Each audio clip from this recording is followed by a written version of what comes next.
Hey team, it's Tim. Today we're taking a look at some of my Raspberry Pis and putting little hats on them.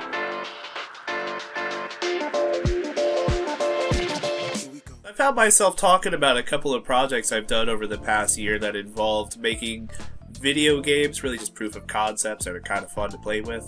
So we'll be going over 4 different Raspberry Pis today, starting with the Raspberry Pi 3 with the Sense hat, and a Raspberry Pi W0 with the game hat, and I've also got a Raspberry Pi Pico with the Pico display screen. And just for fun, I put an OLED screen on top of my tiny 2040. It doesn't play games, but it looks pretty cute. So last summer I got a Raspberry Pi 3 and a Sense hat with this cool enclosure case that goes with it. Another cool thing about this is a model just like this went to the space station where it ran some code that was written by some kids as part of a coding competition. So yeah, it's got some cool stuff on it, but it's got a little joystick here that moves in multi-directional, and if you press in on it, it also works as a select. And we also have this 8x8 matrix. It's capable of producing just about any color you want, but good luck trying to capture it on the phone, as you'll see soon. Alright, let's remove the protective case. There's a joystick down here to control our avatar.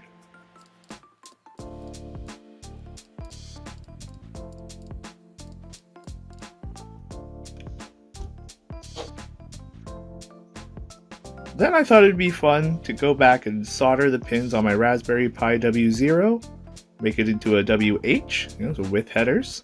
And then I added this little module here that adds a little joystick, a few buttons, and a couple shoulder buttons actually. This feels like this is terrible, honestly. You could play RetroPie on this, but I loaded up Minecraft just to try it out, see what Raspbian OS looks like.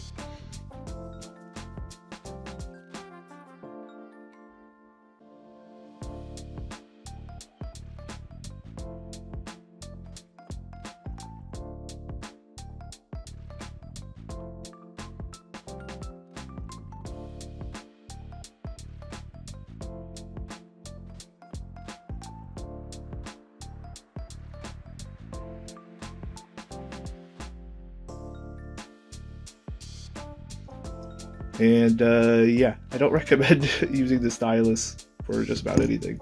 So earlier this year, I got a Raspberry Pi Pico, which is essentially the same features as a Raspberry Pi minus video out and a few thousand megahertz. But it does have the GPIO pins and enough power for this little display here that I got from Pi Maroni. This is a Pico display, they call it. It has 4 inputs and an LCD screen. So I just had to solder the pins on, and you might have seen the other video that I did where I soldered the pins on the tiny 2040. It has a nice little label on the back. We got USB right here. We see the USB port.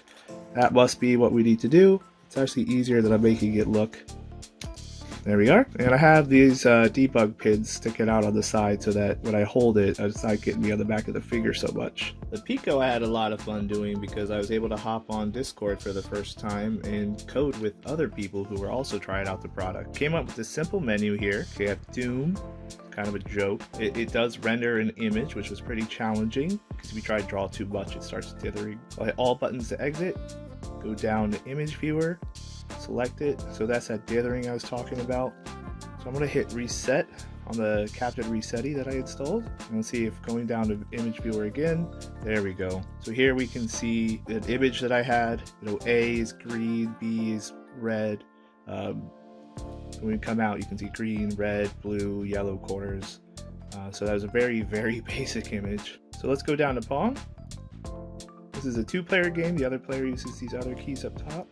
The second player uses the ones on the bottom. So it's red versus blue. And it's first to 3 wins. Blue wins. Alright, we'll push the button to exit.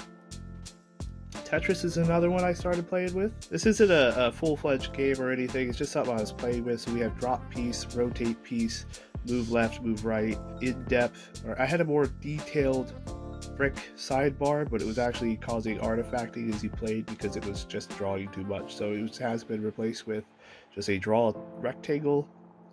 So let's see if we can't drop some pieces. Move this one left to right.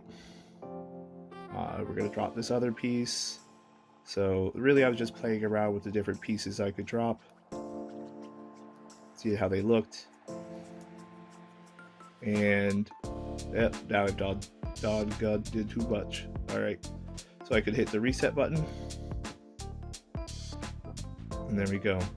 And then, like I said, this guy, the pins don't line up right. Somebody smarter than me could make a small board like this. That would be really fun. But it was fun just getting this far, finding the pieces and putting them together. Alright, that's enough showing off for now. All my code is available on my GitHub. It's not the best, but it works, and man, did I learn a lot along the way. Alright. And hey, thanks for watching. Join me next week as my family starts to get more involved in the videos that I'm making.